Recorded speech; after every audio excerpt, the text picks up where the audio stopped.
Hi, everybody. Welcome to the February 1st, 2019 edition of Colorado Inside Out. I'm your host, Dominic Dezzutti. Thank you very much for joining us. Let's get a quick take on RTD launching its first ever autonomous shuttle program operating from the 61st and Pena rail station. Although the shuttle will not have a driver, an ambassador from RTD will stay in the car at all times to ensure the safety of its passengers. Patty Calhoun from Westward. I don't know, to me it seems like the sponsorship of this thing writes itself. If the University of Colorado is going to sponsor the A-Line, this seems like the Denver's Roomba, but maybe it's me. What do you think?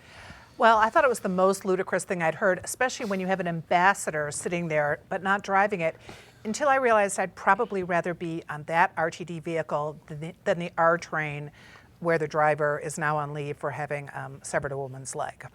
Yeah, with the derailment. Right. Yeah, gotcha. You're good point. David Copeland, the Independence Institute, after a couple weeks off, it's good to have you back. Does RTD get a little more latitude to try something like this than, let's say, Bob's Taxi Company to do an automated vehicle? Well, for all the mockery we hear around this table, I think we'll look back to 2019 and we'll say, wow, that was a time when RTD could afford to send ambassadors to different places because RTD is in a death spiral. It's made a huge bet on light rail, enormous capital costs. The capital costs are about double, in many cases, what they expected. Ridership has not increased. There's still 5% of metro area commutes, just like they were long ago. And despite Mayor Hancock's attempts to increase congestion and make people ride RTD, it ain't working.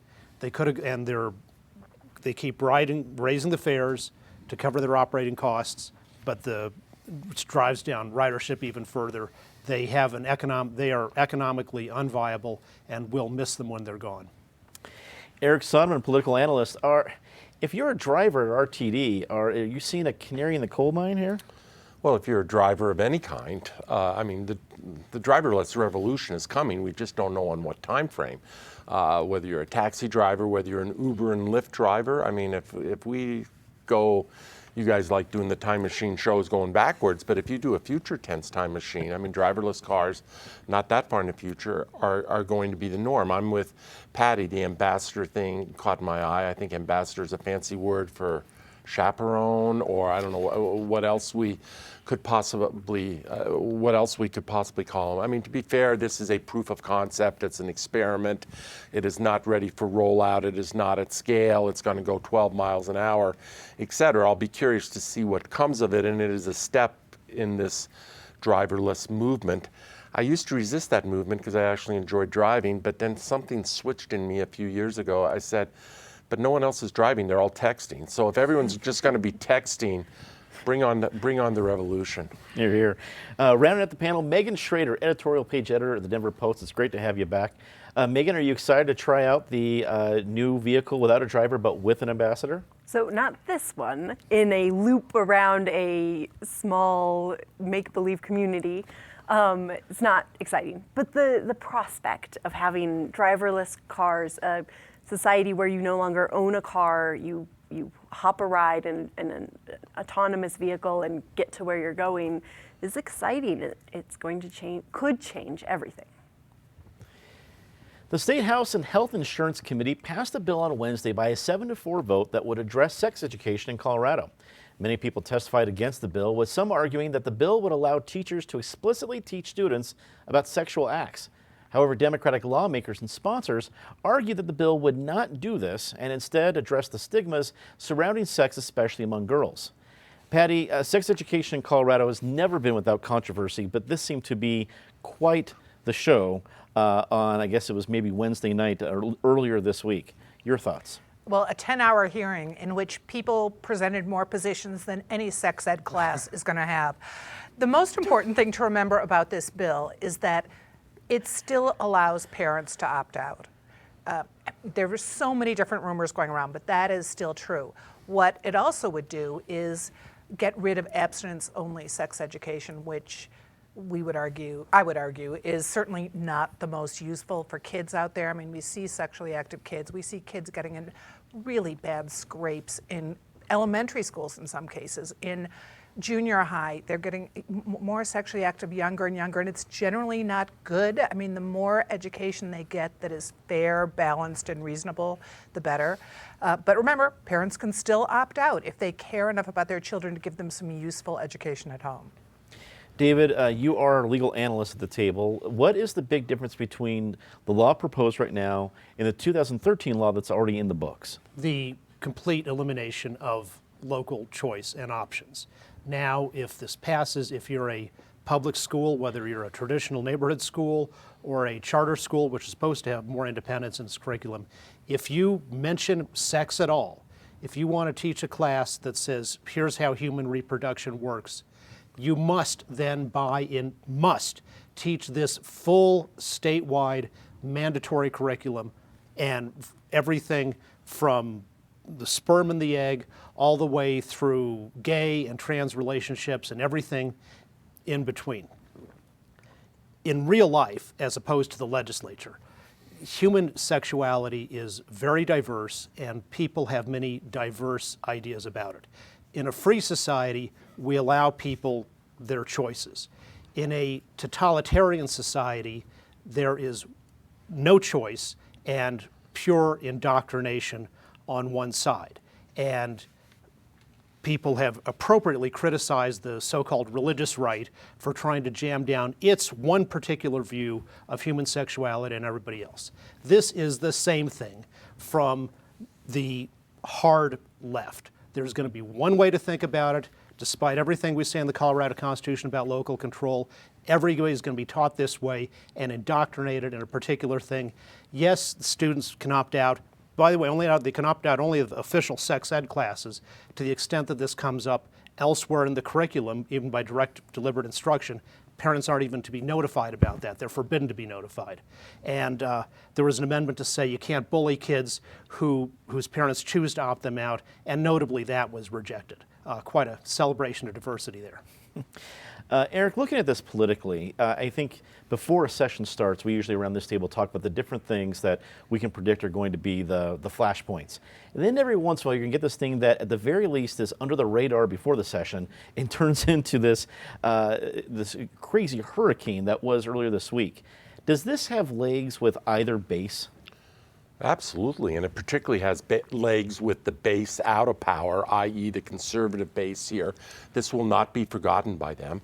I'm impressed that you got sex as topic number one on this show, Dominic. It ought to help our ratings. It works on commercial TV. I have no doubt it will work here. David and I don't always see eye to eye, but I'm closer to his viewpoint here. I cannot quite figure out what was broken about the old system, the local control system, the system that allowed charter schools in some cases to take a different approach.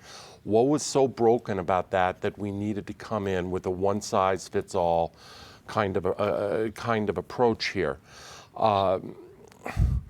There is something to be said for local control. There is something to be said for respecting minority viewpoints, which is something I thought the left and the Democratic Party used to stand for. But here, when the minority viewpoint is a more religious viewpoint, religious-based viewpoint, there's very little tolerance for it among people who tend to preach tolerance.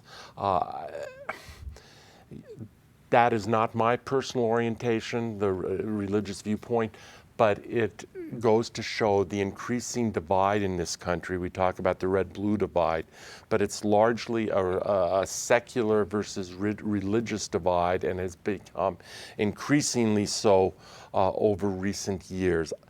We talked earlier before the session started about who on the Democratic side, whether it was Jared Polis or who was going to have the brake pedal, who was going to control the brake pedal. As you pointed out in your question, Dominic, this was not an issue we necessarily saw coming. It is a flashpoint issue, and it shows me that really no one is riding the brake pedal within the Democratic caucus or the Democratic administration right now. Megan, has the Denver Post editorial page taken a stand on the issue? We have. We supported the bill. And let me push back on you guys quite a bit here. This does not impact local control. There is no mandatory curriculum across the state. What there are very thoughtful state standards that have been developed over years for what they think kids should know about human sexuality. And it's it's by grade level, right? So there's a curriculum for what you should learn in preschool, and it is age appropriate. And then when you get into high school, it's age appropriate for high schools. And it's not a curriculum, it's standards for what kids should learn. A charter school can still go out and adopt their own curriculum that can teach kids those standards.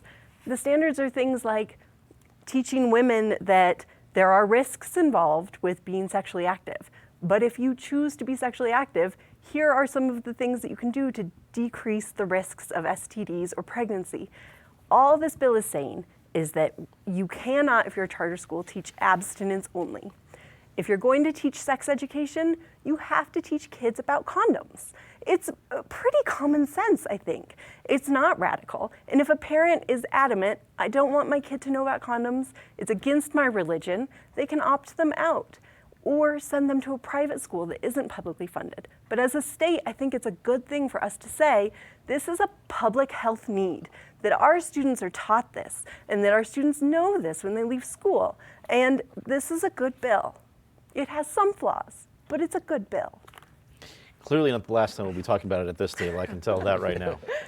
The 2020 U.S. Senate race in Colorado got a bit more interesting this week. After voting against border wall funding 2 weeks ago, Senator Cory Gardner endorsed President Trump for re-election in an interview this week. Meanwhile, former Colorado State Senator and candidate for governor Mike Johnston announced he was jumping into the 2020 Senate race. David, I guess I was trying to figure out if Gardner's just kind of have this serpentine strategy where one day he's going to be over here and saying, I'm against wall funding, and this is where Colorado stands. Oh, no, wait, I'm going to be for Trump and his for re-election. Or is this a pretty standard position where a Republican senator from Colorado should be? It's a standard position for senators of either party from Colorado, which is I think you'd have to go back over a century to find a case where an incumbent senator did not support the re-election of the incumbent president of the same party. And at the same time, Colorado senators on particular issues as they come up will sometimes vote against the president of their same party. So that's fairly standard behavior. You probably have to go back to Henry Teller, who split with the Republicans in around 1900 over silver and helped form a separate party, the Silver Republicans. I'm taking your word for it on that. Okay. Johnston is a very formidable and serious candidate. He came in third in the Democratic primary, but he still has a good demeanor. He's knowledgeable on the issues, a hard worker, and was certainly respected in a bipartisan sense at the Capitol. He's got 5 other candidates so far were already in the race, not that well known, but Crescenta Duran, former House Speaker, and Andrew Romanoff, also a former House Speaker, are looking about getting in. And they would be strong candidates too. Michael Bloomberg has picked Johnston as his favorite, and that's a lot of money there, not only directly from Bloomberg, but all the ways he can put it in indirectly. You know, money can't. Bloomberg put $60 million into New Mexico in the last election cycle. And money can't buy love, but it can buy New Mexico, as has been empirically proven. So I think New Mexico was a test case, and we could see over $100 million or more just Bloomberg money coming into Colorado in 2020.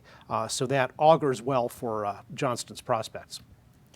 Eric, you're our political analyst. What do you analyze from Gardner's move, and what's the impact of Johnston's entry in the race? Well, let me start with Johnston, and we'll go to Cory. As David points out, Mike Johnston is a very able guy. This is going to be a very competitive primary. In addition to some of the lower profile candidates who've announced, I think you're looking at potentially 4 top-tier candidates, not in any order. Mike Johnston, people close to Andrew Romanoff tell me he's getting ready to do this thing. It's only a matter of days or weeks before Andrew Romanoff is in it. John Walsh, former U.S. attorney under Barack Obama for Colorado, well-liked, well-respected in Democratic ranks, would be a formidable candidate. And then Crescenta Duran. That is a heavyweight field. It goes to show you the talent that is on this Democratic bench in Colorado, unlike the Republican bench where it really starts and stops with Cory Gardner. It is going to be, we haven't even stopped for a mayoral race in Denver. We're already talking about a U.S. Senate race the better part of 2 years out, but it's going to be a barn burner of a race, and that primary could be every bit as entertaining as the Polis, Kerry Kennedy, Johnston, Donna Lynn, Noel Ginsburg primary was not even a year ago. To Cory Gardner, I think he's almost in a damned if you do, damned if you don't, and maybe just damned situation. I mean, Cory won by 1.9 points in 2014 when Donald Trump was still hosting The Apprentice and hadn't yet surfaced on the political scene. That was as good a year as Republicans are ever going to see in Colorado. And Mark Udall was a weakened incumbent who ran a poor campaign. Cory won by under 2 points. This state has turned. It continues to turn. It's turning hard. If Gardner runs away from the Trump base, the base has zero forgiveness. But if he runs toward the Trump base, Colorado is going to have zero forgiveness. He is in a very tough, extremely tough political predicament. Megan, even for us, this is early to talk about a Senate race, but is it because it's going to have such a magnifying glass amongst the nation's Senate races in 2020? Yeah, it's going to have national impact. Everyone's going to be watching this race, along with a handful of others, but definitely it's going to be one of the hottest races in the nation. People are already talking about it. And I think you're right. I don't think Gardner is in a win situation no matter what he does. He could have responded a little more thoughtfully to the question of, are you going to endorse the president for re-election? He could have said, well, there's a pending investigation I'd like to see. Or he could have said, that I've been disappointed with some things so far. The president can do better. I think that he could have hedged it a little bit better than just right away giving up and saying, yeah, I'm all for Trump 2020. But he does have to walk a line politically, and that's too bad that our politicians these days are so hesitant to weigh in on these types of issues strongly. Patty, Johnson might intimidate Gardner and other Republicans. Does he intimidate other Democrats from jumping in the race? No, I think we've had clown cars before. Now I'm thinking this is a better caliber of clown, but we are still going to have plenty of people jumping into this race because the Senate seats don't come up very often, and especially not when the incumbent actually looks vulnerable. I got spanked last week for saying something nice about Cory Gardner because I applauded him taking the position he did on the shutdown and going against Trump. And I think he did it. It was the right thing for him to do. Even a broken clock is right twice a day. He was wrong to come out and say what he did about supporting Trump right now because he could have, as Megan said, he could have waited. He could have said, I'm holding back until we see a few things. 18 months out, he didn't need to do that. The Denver Teachers Union responded this week to the request from DPS to get the state involved in the work dispute. The statement from the union said that it would be futile for the state to get involved and that the two sides were too far apart for intervention to work. The Colorado Department of Labor and Employment has yet to decide if it will intervene. Eric, I guess the response from the union wasn't surprising, but what do you make of their claim that the sides are too far apart for the state to do any good being involved in the dispute? Well, a couple of quick thoughts. First of all, let's be clear, it's not going to be the State Department of Labor deciding where to intervene. It's going to be Governor Jared Polis, and it is going to be in my mind, the first really sort of tough political call of his administration, where there are definitely political cross currents as to whether he does this. The union wants him very much to stay out. The union is very influential in Democratic politics, but Polis, with his money and the way he won election, has a degree of independence from that union, and he's differed with them on other issues as well. It is increasingly clear to me that this teachers union wants a strike. They want to be on strike. They want a short strike. They want a 3, 4, 5-day strike, to my thinking, because if it drags on, their popularity and the public opinion they have at their back will quickly dissipate if this turns into a 2-week or longer kind of strike. Parents will tire of it very, very quickly, but they want a strike. They were $8 million or somewhere in that ballpark apart. After what DPS put on the table yesterday, that number shrunk to maybe 5 something.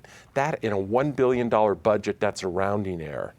If they wanted to reach an accommodation, they could reach an accommodation here. They want to strike, and I would argue, and others would argue, that maybe DPS has already given away too much. Maybe, and I'm not talking just economically, but in terms of policy, with pro-comp dollars, with money, incentives for teaching in poverty schools, et cetera, et cetera. I could go on. I know we're short on time, but this one is not yet played out. Teachers Union wants to be out on the streets for a limited period of time. Megan, are the sides really all that far apart? They are, because it's not just money. In fact, money is just a small portion. It's a philosophical difference about how we think teachers should be rewarded and incentivized. And if the district is doing a good job of that, I am a huge fan of pro-comp and the idea of pro-comp, the idea that we are going to, teachers who are working in schools that are more difficult to teach in because of poverty levels, because of English language learners, that we are going to pay those teachers more. Teachers who are teaching math and science, they're hard to find. We need to increase the pay for those teachers to lure them to the district, especially really highly qualified ones. I just fundamentally believe in that. Now, there are problems with how pro-comp has been applied, and the district has made some strides, I think, in making it simpler so teachers know what they're going to earn where. But at the end of the day, it's a vast difference between a union that would like to see the status quo returned, where if you work 20 years, this is what you're going to make, regardless of what school you teach in or what your qualifications are or what your subject is. I hope that we don't roll back to that point. Patty, does the union get a worse deal if the state gets involved? I think so in this case, because if you look, they are close on money. And I think at the state at a certain point is going to come in and say, the concessions that have been made so far are pretty big. I mean, the salary increases. I think Megan's right too. It's not just the money though, it's philosophy here.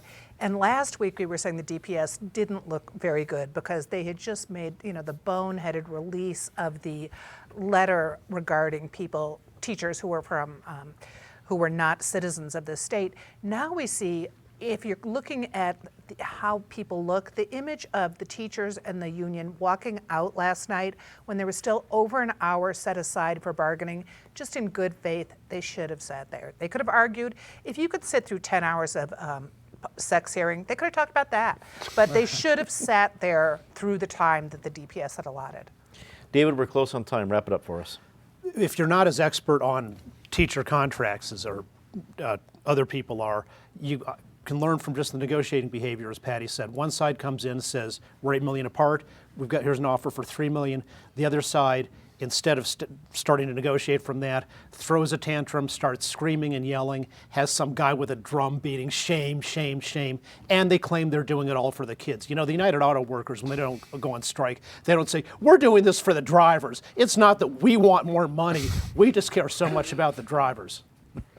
Let's get to our favorite part of the show, Disgrace of the Week. As always, Ms. Calhoun, please start us off. Well, he's been a disgrace before, and I'm bringing him up historically. Douglas Bruce, who owned a lot of very bad properties not far from this station, was a slumlord. I wrote about it decades ago, got yelled at by him about it. Finally, some of the buildings he owned very close to here have been taken over and will be turned into affordable housing, not by him. David. Another step in the mainstreaming of hatred and bigotry in American politics. Nancy Pelosi has appointed Ilhan Omar to the House Foreign Relations Committee. This is someone who's a card-carrying anti-Semite and wants to exterminate the state of Israel. Eric. It's a longer subject. Maybe it should be a real subject around this table sometime, but the path the Democrats in the legislature are on to participate, have Colorado participate in what's called the Popular Vote, National Popular Vote Compact, to really get rid of the Electoral College. We've got to be a little more careful about disbanding institutions just because one party has temporarily taken over rule of state government. It will limit Colorado's influence on the national level. It's bad policy. We could go on. Disgraceful. Megan. I'm going to go with Mortensen Construction and Trammell Crow. Right.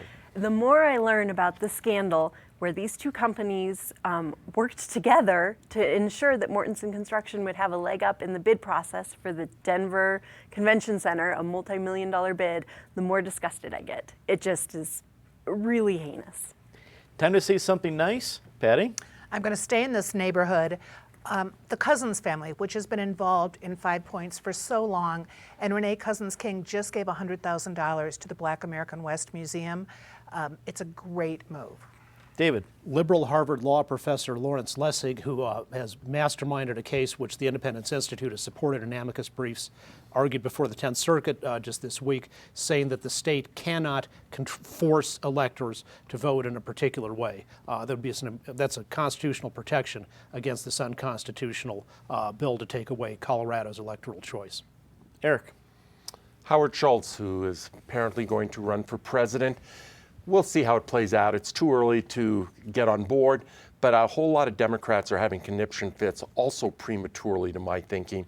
Donald Trump was a disruptive agent. You're missing the mark if you don't think there's going to be another disruptive agent in 2020, if you just think this is going to be a straight line between here and there, and the country's going to sit still for an election between Donald Trump and the most activist left Democrat that the party can find. Perhaps the party may look at the Howard Schultz thing in the future as an opportunity instead of a curse. Megan? Republican State Senator Don Quorum, who is a co-sponsor on the sex education bill, is taking a lot of heat from his party right now for joining in that bill. But he's standing strong that this is the best thing for Colorado kids. It's impressive. And I have a quick say something nice. As an Italian that grew up in Denver, I have a lot of cousins who watch the show, and I'm grateful for it. But specifically, a quick shout out to my Bertoli cousins, Ted and Sally and Jesse and Aaron, who continually tune in, and it was great to see you guys at the latest family gathering. That is all the time we have for this episode of Colorado Inside Out. Thanks for tuning in. I want to remind you can catch Colorado Inside Out in many different ways beyond the broadcast. We have a podcast. We're on YouTube, Twitter, cpt12.org. We're everywhere. Be sure to check us out. For everyone here at CPT12, I'm Dominic Dezzutti. Thank you so much for watching. Good night.